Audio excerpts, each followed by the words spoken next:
कोई भी ब्राह्मण जो है शंख बजाता है तो उसको 2-3 बार ऐसे ऐसे ठोकता है शंख को, फिर बजाता है। तो शंख की उत्पत्ति कहाँ से हुई?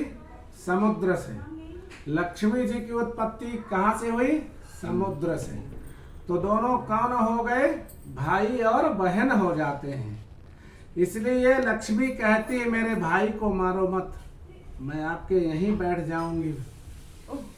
तो इसलिए शंख बजाया जाता है। और आप देखते होंगे कि भगवान विष्णु भी शंख धारण करते हैं, भगवान कृष्ण भी शंख धारण करते हैं।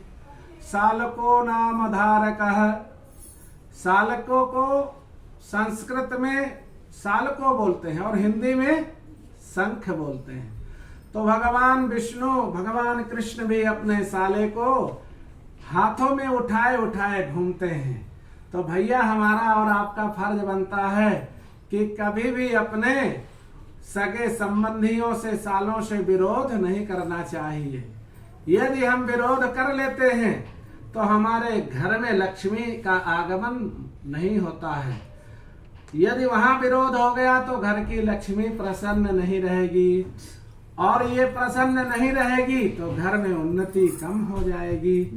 इसलिए हम कम से कम हाथों में नहीं उठा के घूम सकते, लेकिन प्रेम तो कर सकते हैं साले से, हैं? साले से यदि हम प्रेम करेंगे तो हमारे घर की लक्ष्मी प्रसन्न रहेगी। तो आपके यहाँ लक्ष्मी दौड़ती हुई धन लक्ष्मी चली आएगी, आपके घर में कभी कोई कमी नहीं रहेगी। इसलिए देवी रूप में यदि आप ग्रह लक्ष्मी को लक्ष्मी मानते हो तो आपके घर में उन्नति होगी। कहते हैं जिस घर में बेटियां खुश रहती हैं उनके खेलने की आवाजें आती हैं, खुश रहने की आवाजें आती हैं, खिलखिलाती हैं। जिस घर में बालक बेटियां खुश रहते हैं उस घर में लक्ष्मी दौड़ी चली आती है।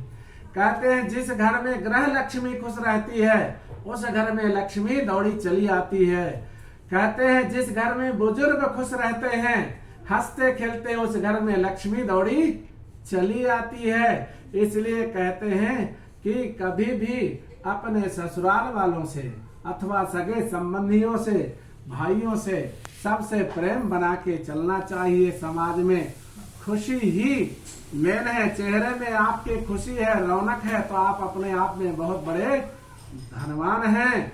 इसलिए साल को नाम धारक है, साले लोगों का कभी विरोध नहीं करना चाहिए, उनको प्रसन्न रखना चाहिए। साले को भी असरहद लोगों से तो और विरोध नहीं करना चाहिए, नहीं तो चाय पानी ही बंद हो जाएगी।